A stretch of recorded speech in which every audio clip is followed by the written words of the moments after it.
Good afternoon, everyone. I'm Kathy Chase, President of Advocates for Highway and Auto Safety.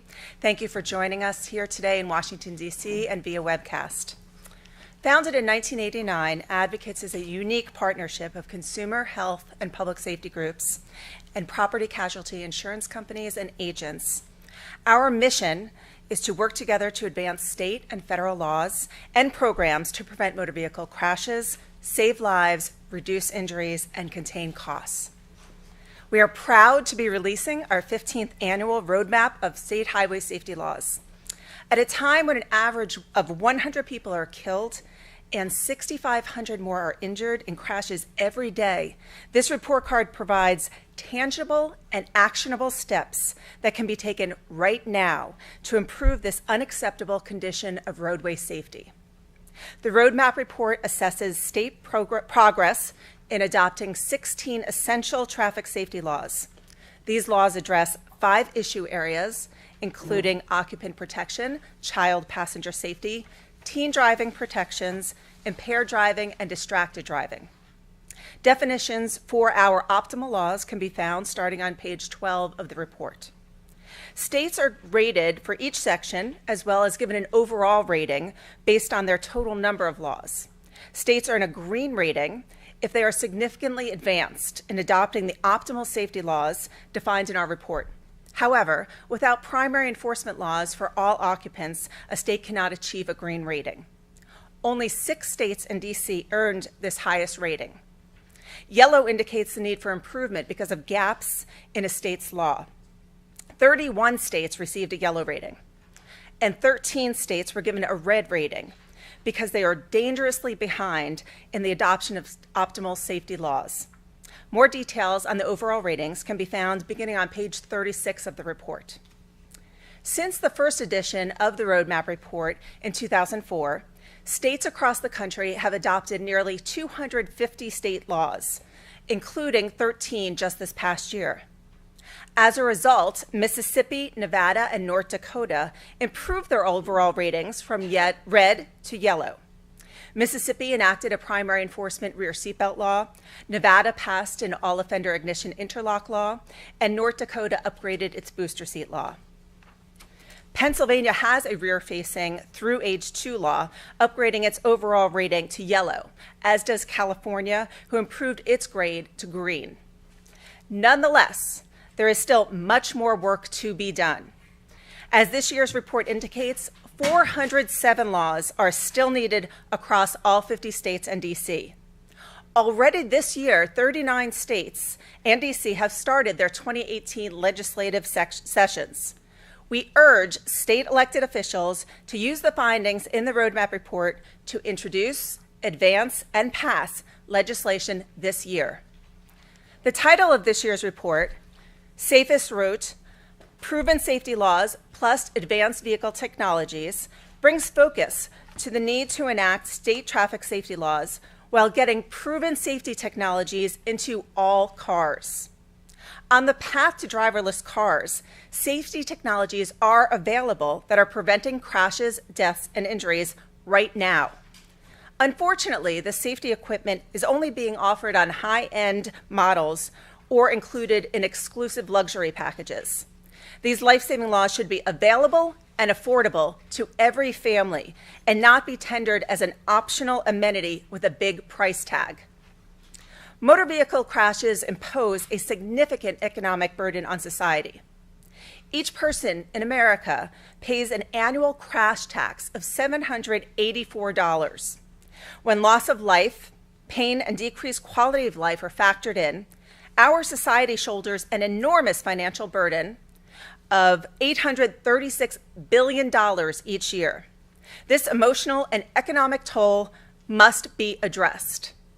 Yet, known legislative solutions continue to languish in state capitals, and proven state technologies are inexclusively exclusive. Today, you will hear from our very dynamic lineup of speakers who represent safety advocates, public health experts, and motor vehicle crash survivors to discuss the urgency of action and political leadership. Joining me are Jeanette Fennell, founder and president of kidsandcars.org and consumer co-chair of Advocates, Alan Manus, Vice President of Federal Affairs for State Farm Insurance and an Advocates Board member. Colin Sheehy Church, National President of Mothers Against Drunk Driving. Melissa Wandal, President of the National Coalition of Safer Roads and founder of the Mark Wandal Foundation. Dr. Georges Benjamin, Executive Director of the American Public Health Association and an Advocates Board member. And Jackie Gillen, President Emeritus of Advocates. After the speaker's remarks, we will open up for questions from the media. If you're participating via webcast, there are instructions below the video viewer on how to submit a question. Additionally, all of the materials, including speakers' statements, handouts, and a recording of the webcast, will be on our website, which is www.saferoads.org. Finally, I'd like to express my deep gratitude to Advocates staff who have spent hundreds of hours putting together this report. In particular, thank you to Allison Kennedy, who led the Roadmap project, as well as Kathy Barzy, Lisa Drew, Tara Gill, Henry Jasny, Sean Kildare, Peter Kurdock, and Eric Nang. Thanks also to Jamie Douglas of Daylight for creating the Roadmap cover. Advocate staff reviewed more than 800 state laws, government data, and numerous research reports in compiling this comprehensive report. We hope it will bring public attention to this urgent problem and motivate immediate action. Thank you very much. I'd now like to introduce Jeanette Fennell, founder and president of KidsAndCars.org and consumer co-chair of Advocates. Jeanette is a national leader on the issue of child vehicular safety. She and her organization are on the forefront of raising awareness and educating the public about children and non-traffic incidents. There is no safety challenge that Jeanette will not join forces with Advocates and help conquer. Thank you for joining us, Jeanette.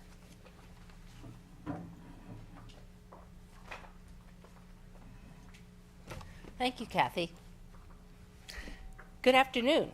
I am Jeanette Fennell, and I am the founder and president of KidsAndCars.org, as well as the consumer co-chair for Advocates for Auto and Highway Safety. This year's Roadmap report highlights how advanced safety and roadway technologies can complement strong traffic safety laws and lead to major reductions in crashes, deaths, and injuries. Lately, there's been a lot of buzz about future driverless car technology. At the recent Consumer Electronics Show in Las Vegas, at the Detroit Auto Show last week in Detroit, and then the upcoming Auto Show in DC next week. However, we don't want to wait. Actually, we can't wait and shouldn't wait for the entire vehicle population to switch over to driverless cars in the next 20 to 30 years to address our nation's highway safety problems, which are so pervasive right now. We have technologies available today, such as automatic emergency braking and rear seatbelt reminders, that should be in every car and contribute to saving lives. We also need to ensure that safety systems like child safety seats, seat belts, motorcycle helmets are all required for motorists, no matter how old or how young. Advancing technologies and requiring their use is an issue that is very personal to me. In 1995, my husband and I were pulling into our garage when two men appeared and held us at gunpoint, forcing us into the trunk of our own car. Our infant son was in the car with us, and we did not know what the assailants had done with him at that time. Thankfully, they removed him in his car seat and left him in our driveway. But they took us to a remote location and left us there. As we were trapped inside the trunk, we desperately searched for a release mechanism to escape. We were eventually able somehow to find a buried cable that allowed us to open the trunk. From that day forward, I fought for a new federal safety standard to require all new passenger vehicles to be equipped with an interior trunk release latch. This very simple and inexpensive technological solution was finally required in 2002 and has been extremely successful in stopping the problem of trunk entrapment. In fact, there hasn't been one fatality in the trunk of a vehicle that has this little piece of plastic. Can you imagine? This is your difference between life and death. This little device can help you if you ever are entrapped in the trunk of your car. Today we have many examples of similar fixes that could have dramatic results if implemented. Rear view cameras are also a great example of that type of technology. My organization, kidsandcars.org, is dedicated to protecting children inside the vehicle and outside of the vehicle. We have fought together with many brave families and fought for rear view cameras, which as of this year are required in all new cars. We also continue to work on other life-saving technologies and laws to combat motor vehicle crashes, which is the leading cause of death and injury for children. In 2016, over 1,200 children aged 14 and younger were killed in motor vehicle crashes, including 311 children aged 4 through 7 and 228 children ages 2 and younger. The annual death toll for children in motor vehicle crashes is simply intolerable, unacceptable, and especially when we have so many solutions at hand to save these young lives. Another example of the pressing need for technology and strong laws to be employed together is rear seatbelt use. DOT studies show that rear seat passengers are 3 times more likely to die in a crash if they are unbelted. The Roadmap report shows that only 19 states have primary enforcement rear seatbelt laws. Rear seatbelt reminders can complement all passenger state laws and encourage rear seatbelt use. However, despite a congressional mandate, the U.S. Department of Transportation is more than 2 years overdue in issuing the seatbelt reminder rule. In addition to seatbelts, the 2018 Roadmap report calls for state action requiring the use of child passenger safety seats and motorcycle helmets. While this safety equipment provides critical protection during a crash, its use is still not required in every state. In fact, 31 states lack an all-rider motorcycle helmet law, and 35 states and D.C. do not have an optimal booster seat law. Before I conclude, I would like to briefly highlight a couple of updates that have been made in this year's report. More information on these changes can be found on page 11 in this new report. First, the teenage cell phone restriction has been moved from the teen driving section to the distracted driving section. Teen drivers are particularly susceptible to driving while distracted. As a mother of 2 young men, I am very aware of this problem. Cell phone restrictions play a key role in protecting novice drivers and all road users from the elevated risk that comes with using a mobile phone behind the wheel. Drivers under the age of 20 have the highest proportion of distracted-related fatal crashes, but only 31 states have an optimal teen cell phone restriction. Second, states are now rated on whether they have enacted a law requiring that children be placed in a rear-facing seat from birth through the age of 2. Children younger than 2 are at an elevated risk of injuries because their body structure and rear-facing car seats provide the absolute best protection in a crash. Prevention is the key to achieving meaningful progress in saving lives and reversing the upward trend of motor vehicle crashes and deaths.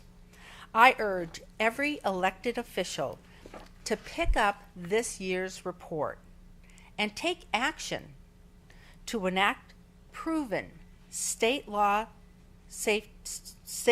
state traffic safety laws that advance the use of effective safety technologies. Thank you. Thank you, Jeanette. Next is Alan Maness, Vice President of Federal Affairs at State Farm, the nation's largest auto insurance company and founding company of advocates for highway and auto safety. Alan has decades of experience working for both the insurance industry and for prominent Senate Commerce Committee, and for the prominent Senate Commerce Committee, and also senators who have been leaders in advancing highway and auto safety. Alan has been a steadfast supporter of advocates' safety efforts, and we are so pleased to welcome him today. Thanks, Alan. Good afternoon. I'm Alan Maness, and I'm Vice President of Federal Affairs for State Farm. And as the nation's largest auto insurer, in fact, the nation's largest property and casualty insurer, we are proud to be a founding member of Advocates. And for nearly 30 years, Advocates has been really a unique partnership where you have insurance companies and then you have consumer and public health and safety groups working together in an effective alliance. And what has that effective alliance been doing for the last almost 30 years? Well, we've been advancing state and federal laws and policies that have reduced motor vehicle crashes, prevented death and injuries, and lessened the associated cost of those crashes. At State Farm, our motto is, here to help life go right. So when you look at this Advocates Roadmap, it serves as a guidebook to help life go right. And how does it do that? Well, it makes recommendations to protect the safety of every family and every individual on every trip in every state. At this time, action is needed now more than ever, because over the past couple of years, we've seen that motor vehicle crashes have actually been climbing, especially those that involve fatalities. In 2016, more than 37,000 Americans died in highway crashes. That's an increase of almost 6% from 2015. And that was the second yearly increase in a row. And that's especially alarming because prior to that time, we had actually seen a downward trend in motor vehicle crash fatalities. So we've got this spike, and it's not a good thing. And unfortunately, it looks like preliminary figures for 2017 are not particularly encouraging. They show little improvement. So what do we have to combat these problems with the rising death toll on our highways? Well, we've got the 16 laws that are in the 2018 roadmap of state and highway safety laws, and they are proven lifesavers.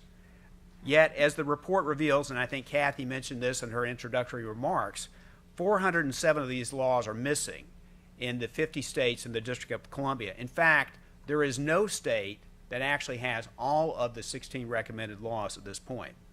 So what we're going to do now is we're going to reveal the results of the 2018 roadmap report. The states that have earned the highest overall rating that are in the green category, which you can see on the map over here, are led by Rhode Island, which has actually adopted 13 of the 16 recommended laws. They are followed by Delaware and then 3 states on the West Coast, Oregon, Washington, California, and then you have Louisiana and the District of Columbia rounding out the states and the district which have a green rating. But there, unfortunately, are states that are not doing as well. There are 13 states with a red overall rating that indicates that they have fallen dangerously behind in the adoption of the advocates' recommended laws. With only 2 critical safety laws out of the 16, South Dakota ranks last. This is a ranking which it has unfortunately had since 2010. Wyoming is next with 3 laws, and they are followed by Arizona, Missouri, and Montana with 4 laws each.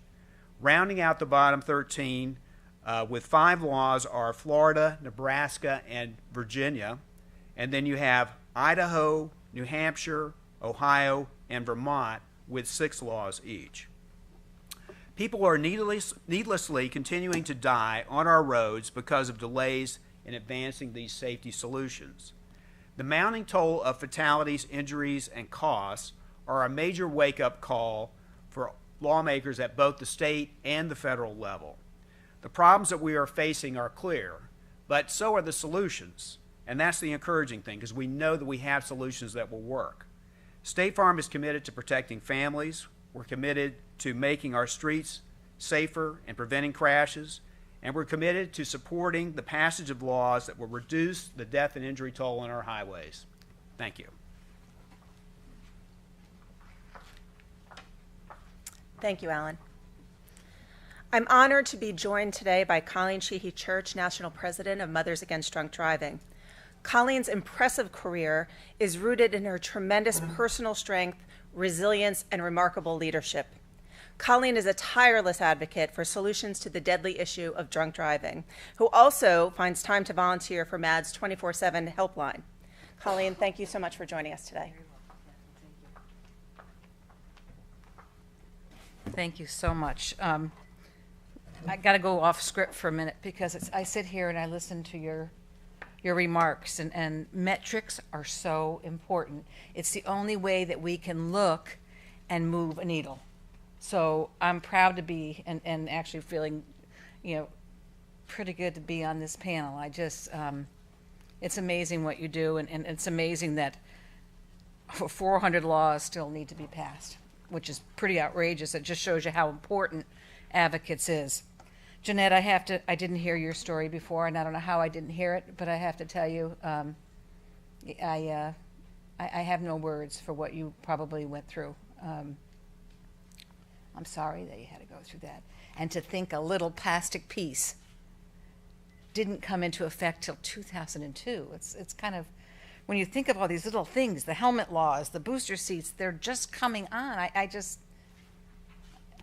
I don't know how we can't get these things done faster. So I'm in awe and an honor to stand here in front of you as the national president for Mothers Against Drunk Driving.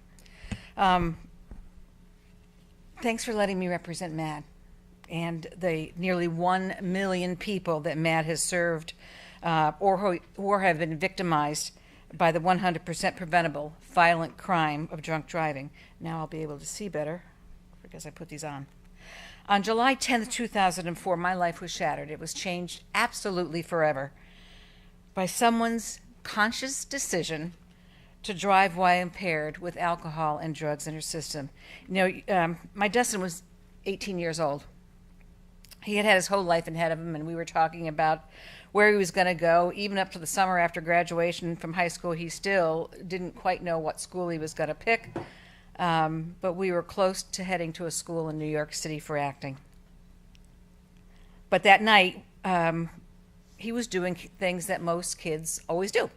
They went out with a couple of friends, hanging out, and at 11 o'clock they get hungry, they want to go have pizza. And now my husband and I know we talked to both of our sons about not drinking and driving. I know we talked especially about not drinking until you're 21. But sadly, Dustin made a fatal decision. He made a decision that night to get into a vehicle with a woman, a young girl, underage, who had been drinking and had illicit drugs in her system. Dustin was sober, and he was seatbelted. When she finally lost control of that car that virtually just ricocheted back and forth on a small route, it careened off the road, went off a cliff. It went in the air 35 feet over that cliff and landed in the Housatonic River, upside down. The driver and the passenger escaped, but Dustin didn't. I know by the doctor's reports that he probably really struggled to breathe. He really struggled to get out of that car. He was 6 feet tall, and getting out of a back seat of a vehicle that's only a two-door vehicle was tough, and he struggled very hard to live. And he died alone, which I will never, ever forgive myself for.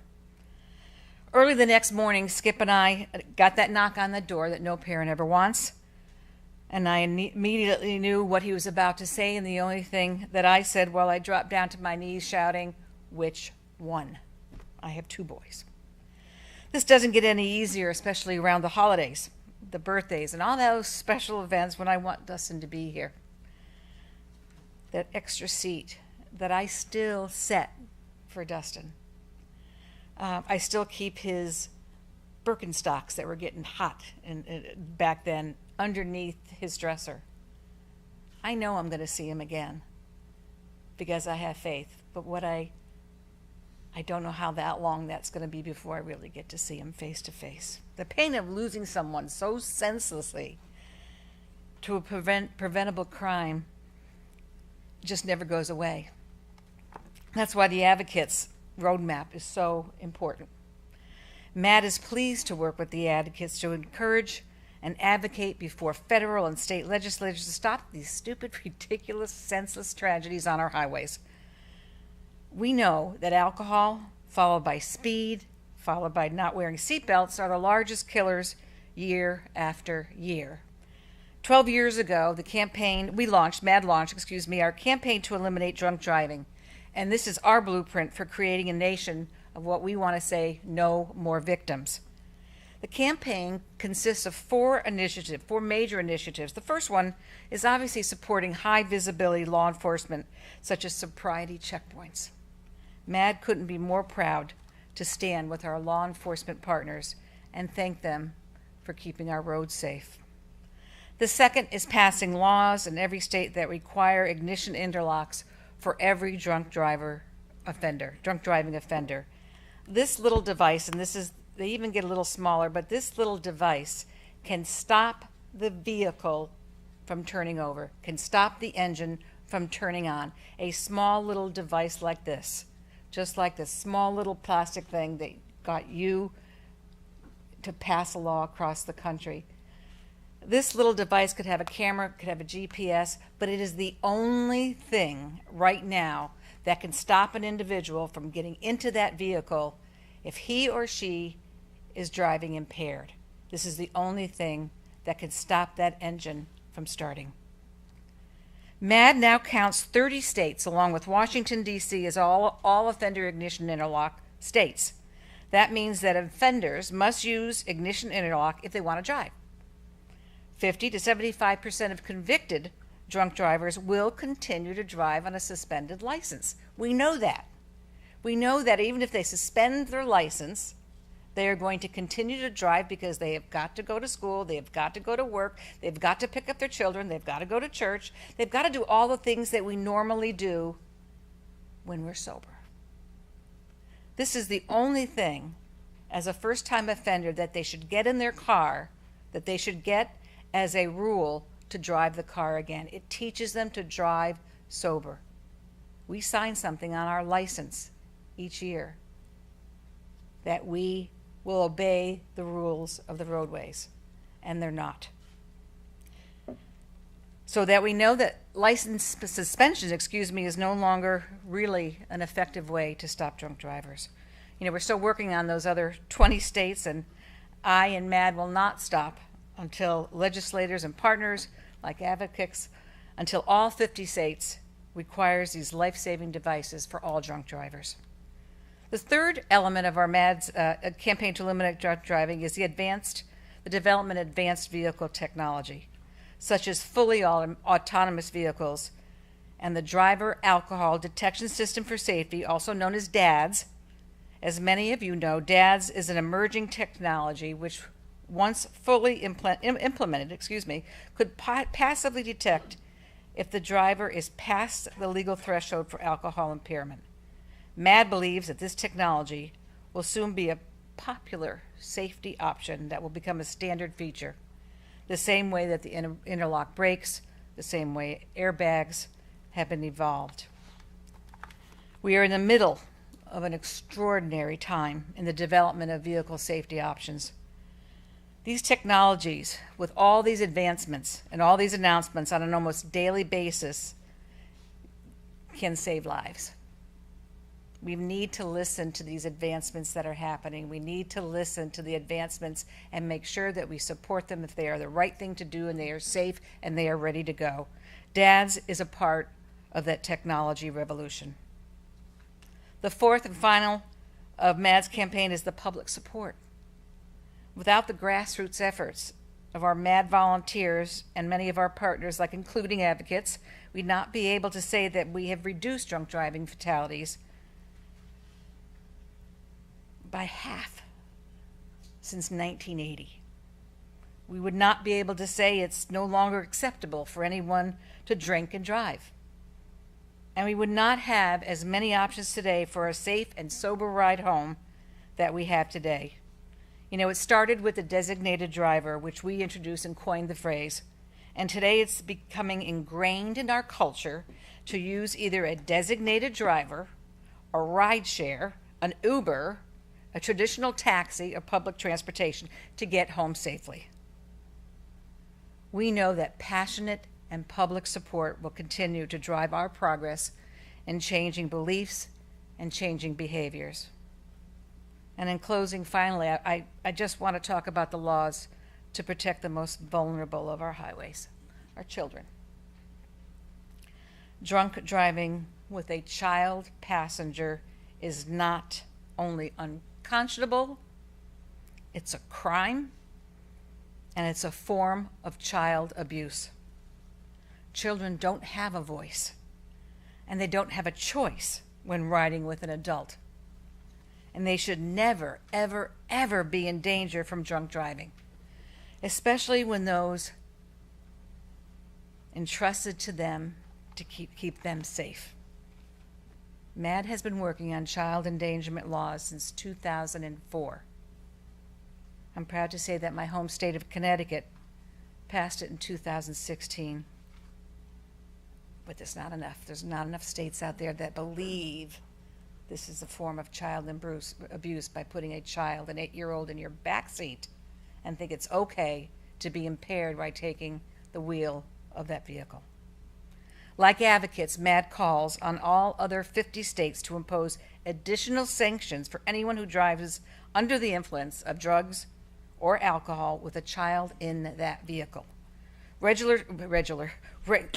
think it's always good that you can say a word more than one way, so just saying that.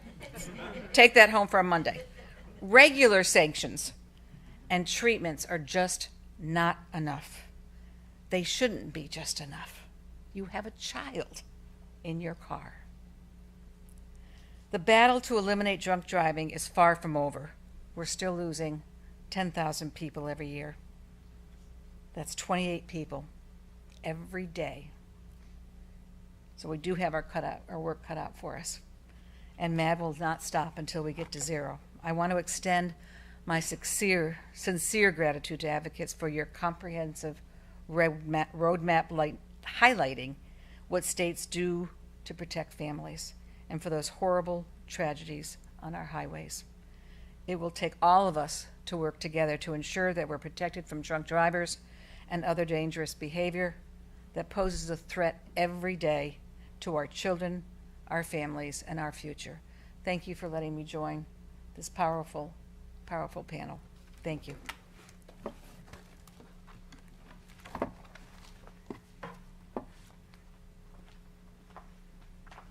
Colleen, thank you so much for being here today and for sharing your memory of Dustin and talking about the most tragic day of your life. It takes a remarkable strength, and we're very, very grateful for you to be here to do that so that other families will not have to suffer what yours did. So thank you. I'd next like to introduce Melissa Wandel, President of the National Coalition for Safer Roads and the Mark Wandel Foundation. Melissa suffered the untimely death of her husband in a motor vehicle crash and subsequently has developed into an invincible traffic safety advocate.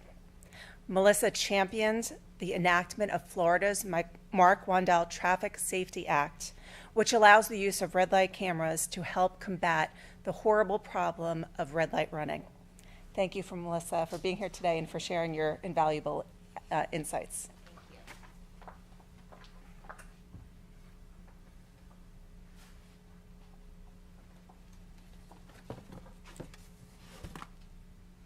Thank you so much. I'm grateful to be here today. So thank you for having me on this panel.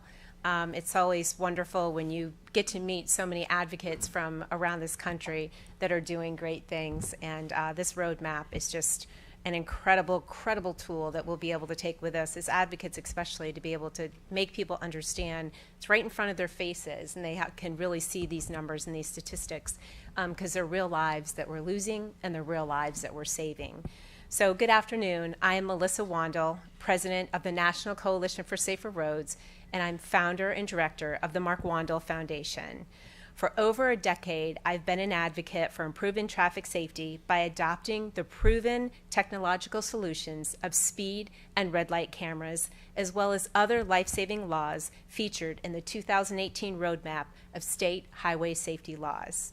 Small, what may seem like insignificant failures to obey our traffic laws eventually lead up to one horrific moment, a significant moment that no one can ever go back to, not the victim and certainly not the violator. On October 24th of 2003, there was a significant moment in my family's life. It was a routine day. My husband and I had planned on going out to dinner that night. We were 9 months pregnant with our daughter. We did not know if she was going to be a boy or a girl. I for sure knew I was having a boy, and my husband for sure knew I was having a girl. So we had decided we were going to go out for a quick bite to eat, and by the time I had gotten home from work, I just did not feel well being 9 months pregnant. And I told my brother was living with us at the time. He had just moved from New York State, and he was trying to see if he wanted to stay in the area. We had been in our new home for 3 months, so we welcomed him into our home as he made the decision to whether or not he was going to stay in Florida with us. So I urged my brother and my husband to go out and get that bite to eat, and my husband said, "But Melissa, I love you, and I'm going to miss you." And I said, "Well, I love you too, silly, but I'll see you in a couple of hours." And he walked out the door, and that was the last time I saw him.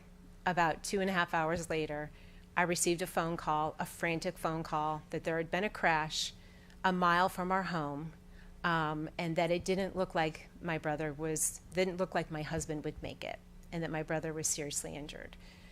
So I remember jumping in my vehicle, 9 months pregnant, and just pleading with God not to take my husband. Not now, not now, not now, God. It was so important and so vital for me to really hold myself together as I got to that intersection. And all I saw were lights and sirens, and the world stopped. But even at that moment, when I did not know what I was walking into, I remember saying, I've got to embrace the love and not the loss, no matter what, because I'm walking into a situation where I'm 9 months pregnant, and I had to protect our baby.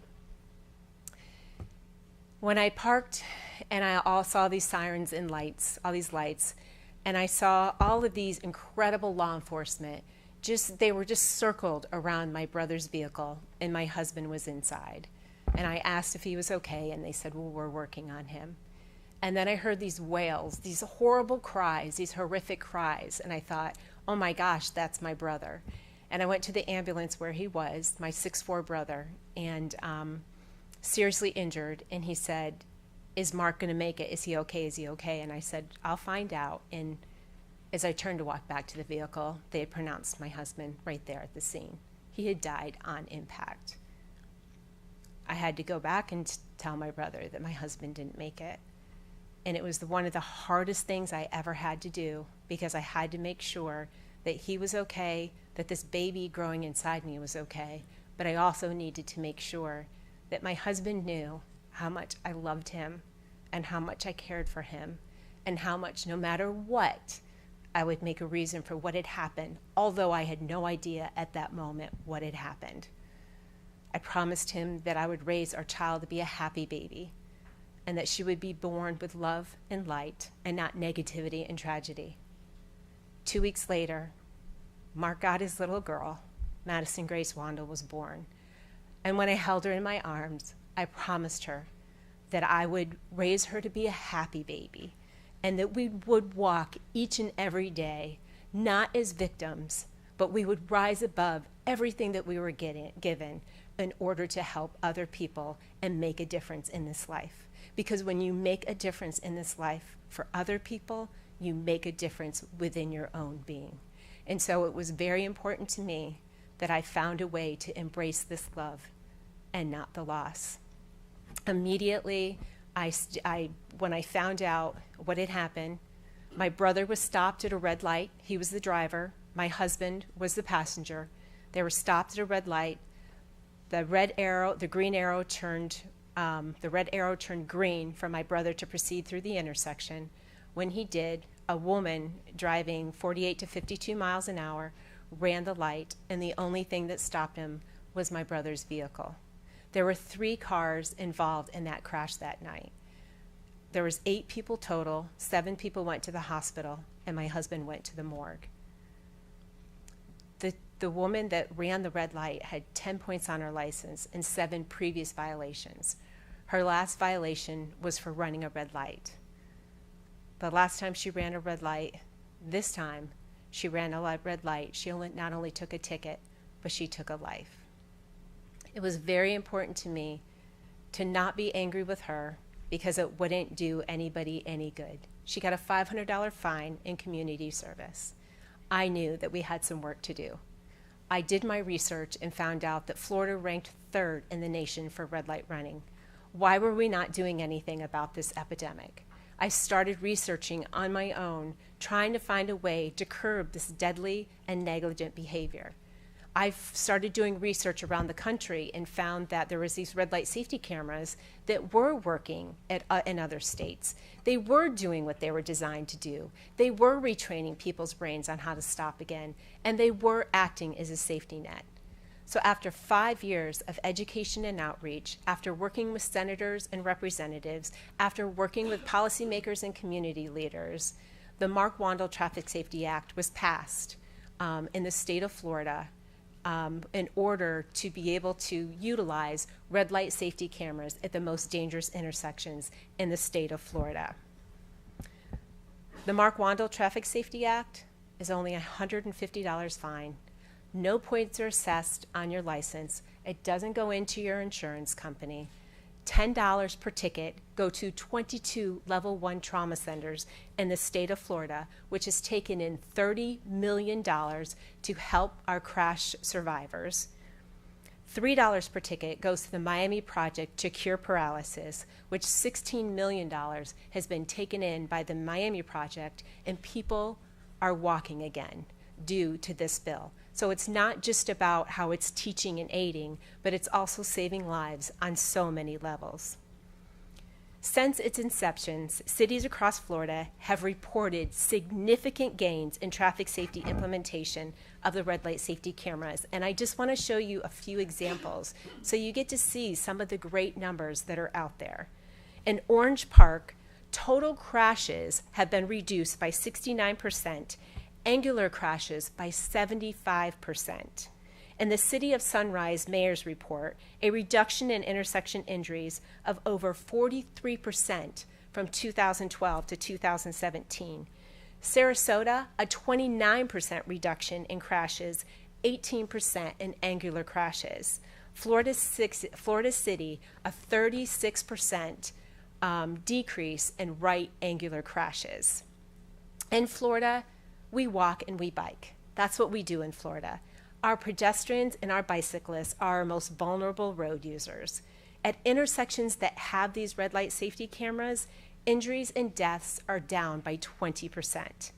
Every year since its inception, there are attempts to repeal this life-saving law, just as there are attempts in legislators throughout the country to roll back, repeal, and weaken other traffic safety laws highlighted in Advocates Roadmap report.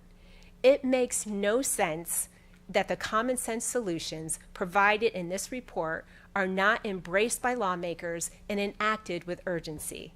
The Federal Highway Administration reports that Americans are more likely to be injured in red light running related events than any other crash. We have the technology to curb this deadly and dangerous behavior.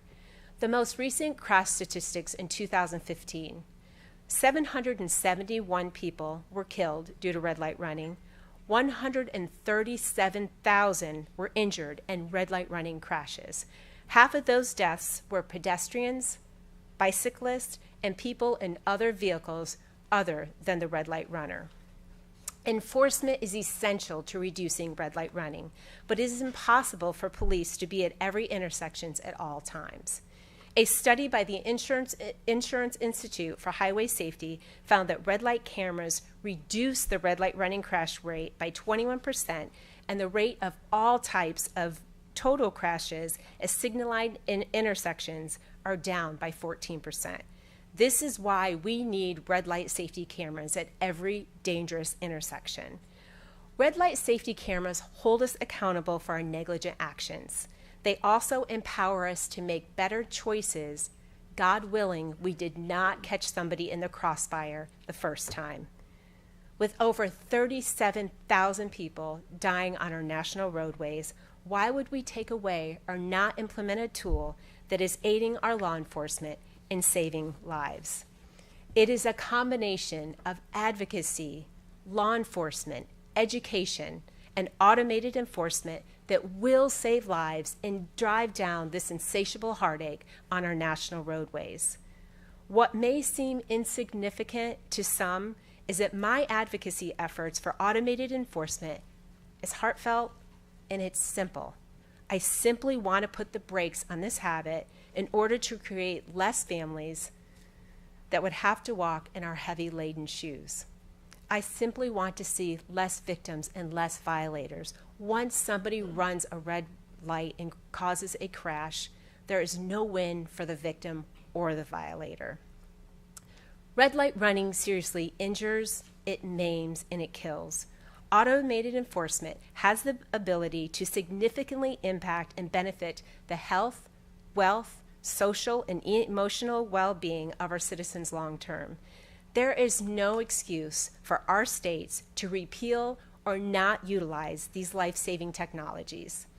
My home state of Florida is ranked as one of the worst states for red light for traffic safety laws in this report, with only 5 out of the 16 recommended laws. We need our policymakers to stand up, stand beside us, and take action.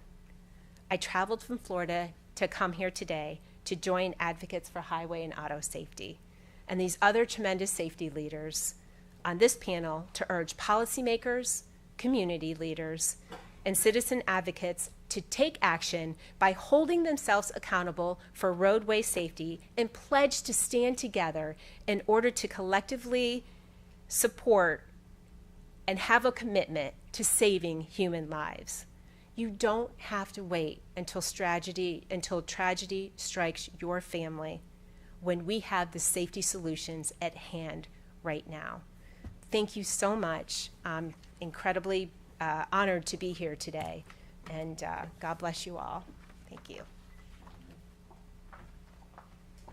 Melissa, thank you so much for sharing your story about Mark and your daughter Madison. And your strength is just unbelievable. And we need more advocates like Melissa throughout the country to get more of these traffic safety laws that are in our roadmap report enacted. Next, I'd like to welcome Dr. Georges Benjamin, Executive Director of the American Public Health Association. Dr. Benjamin has a vast amount of experience in public health, including as Secretary of Health and Mental Hygiene for the state of Maryland, and as an emergency room practitioner and administrator. His unique perspective on the public health crisis of motor vehicle crashes is especially valuable today. Thank you for joining us, Dr. Benjamin.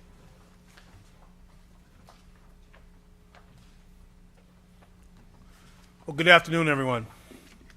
Let me just thank you, Melissa, Jeanette, and Colleen for your stories. Those, as a physician, I particularly someone who's practiced emergency medicine, I hear those stories, and I hear the tragedy, and but I celebrate your advocacy for taking those stories and making sure that others hear them. And what I hope that people in the audience will hear are the fact that we can do something about that. And this report that we put out from advocates each and every year really tells us a roadmap about what we can do to make an extraordinary difference.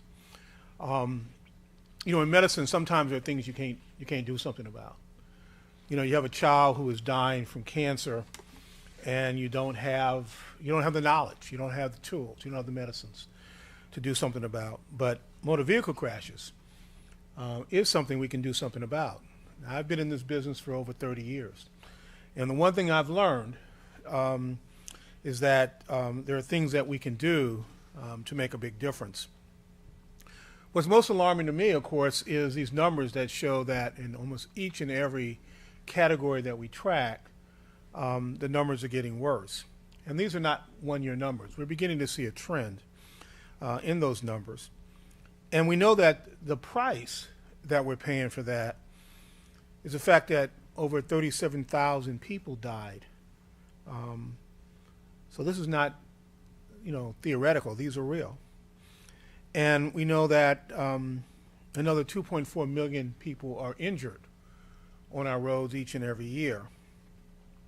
And I think the cost of this, as you heard earlier, is over almost $836 billion. That's each and every year.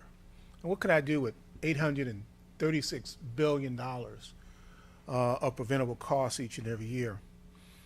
And we also know that we can do something about it. You heard from Kathy and others that we have been successful by getting some of these laws passed and the improvement in health outcomes that occurs with that. Now, there are lots of people that are involved in this. When one of these crashes occurs, you have emergency physicians, EMT paramedics, a whole range of first responders, people who fly helicopters, who take these victims, these people from really what is very much a preventable injury, to some amazing places in our country. We have a whole network of shock trauma centers that are designed to take care of folks like this. But the more interesting thing is that we also have a cadre of people who practice prevention, who work very, very hard to make sure that these things don't happen in the first place. And they arrange, everybody thinks about public health practitioners being the folks that track infectious diseases, but they also include the engineers and architects that design technologies that encourage bicycle helmets to be worn and seat belts to be worn and ignition interlock systems, and that little piece of plastic that helps you get out of the back of the car. Those tools are very, very effective in saving lives. And it's perplexing to those of us to not understand why that whole map is not green, when we know that we can save lives, save money, and save heartbreak by simply doing the right policy thing each and every day.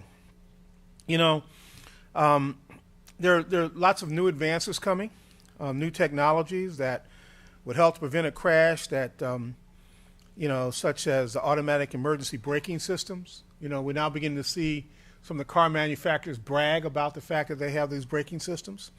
We want to make sure that those are in each and every car. We want to make sure that some of the more audible and visual reminders that we have that can alert passengers in the rear seat of a car to buckle up.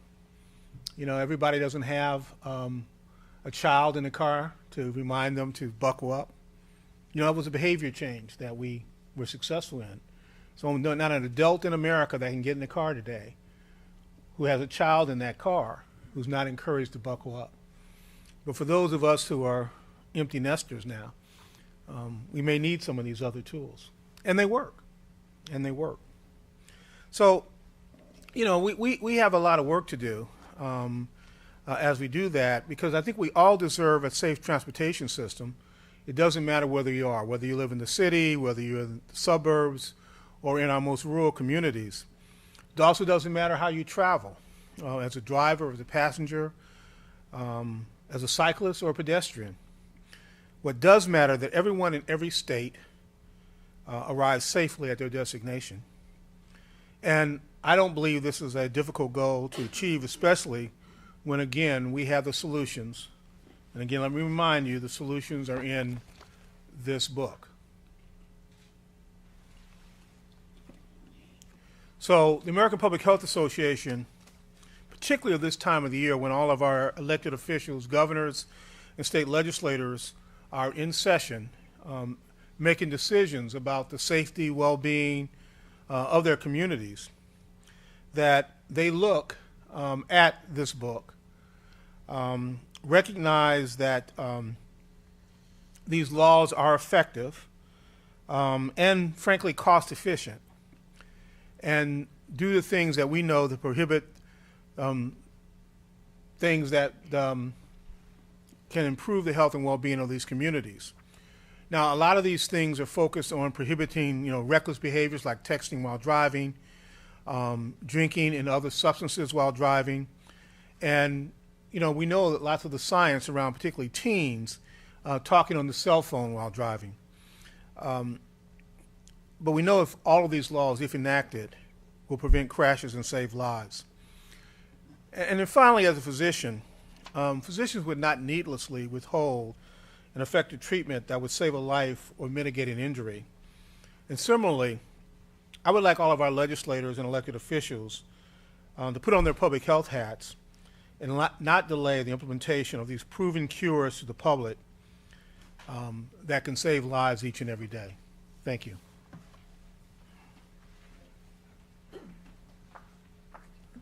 Thank you, Dr. Benjamin. I like your concept of having one day this map being all green.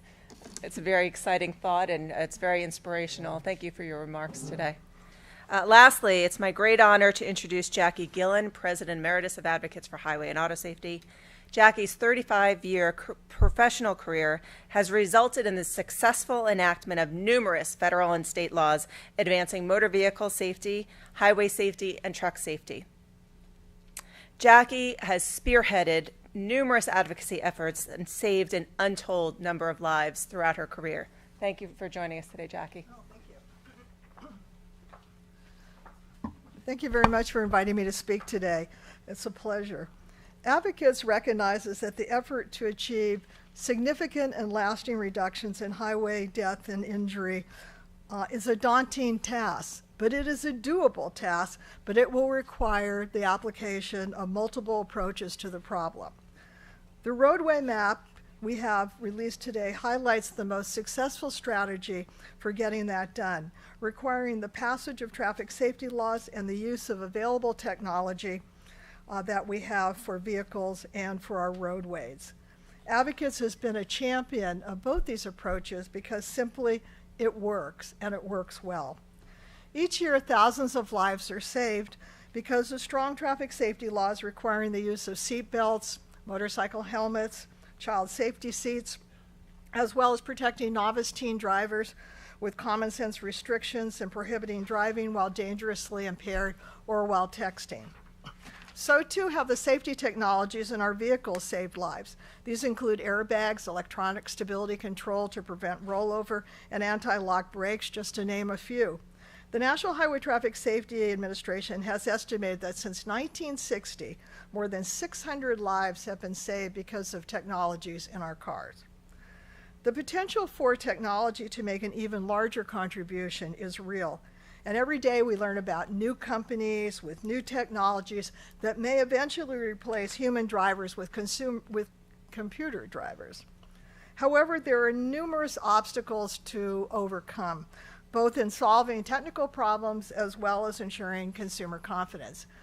Just a few weeks ago, advocates released the results of a nationwide Caravan public opinion poll. The poll revealed deep public skepticism about autonomous vehicle technology. It showed that the public in all age groups, in all income levels, in all areas of the country have serious concerns about the deployment of this new technology. In fact, 2/3 of the public expressed concern about sharing the roads with driverless cars. The reality of our entire vehicle population being replaced with cars operated by computers instead of humans is still decades away. And until that happens, we are all facing the reality that year after year after year, motor vehicle crashes will continue to kill tens of thousands of individuals, cause millions of injuries, and cost our society billions of dollars. Our country is approaching 9 years without a single person being killed in a commercial aviation crash. Yet today, we can't go 15 minutes without a single person being killed in a motor vehicle crash. 9 years compared to 15 minutes now. Going forward, the safest, surest, and fastest route to saving lives is using this proven technology with enacting proven safety laws. We can't allow lawmakers and policymakers to hide behind tomorrow's promise of driverless cars to prolong the adoption of laws and technology that could be saving thousands of lives today. And I think it's really important to acknowledge that we're having this press event 1 block from the U.S. Capitol in the middle of a government shutdown because of partisan differences. Highway safety is nonpartisan. It is completely nonpartisan. Last year, 13 states adopted 13 laws, and these states were headed by Republican and Democratic governors. They were sponsored by Republican and Democratic lawmakers, and they were enacted into law with the support of elected officials that were Democrats and Republicans. If those 13 states can come together for those 13 laws, we need to get every state to come together and enact those 407 laws that are needed in every single state. And I urge these lawmakers to get to the job and do it. We're talking about laws that were passed in Mississippi, North Dakota, Arkansas, Connecticut, New York, Oregon, Rhode Island. If these states can do it, and almost all of them have an unfinished safety agenda and they need to do more, then we should be pushing, and every single lawmaker, every single governor should be looking at how they can get these laws enacted so that we can make some lasting and significant reductions in motor vehicle deaths and injuries. Thank you very much.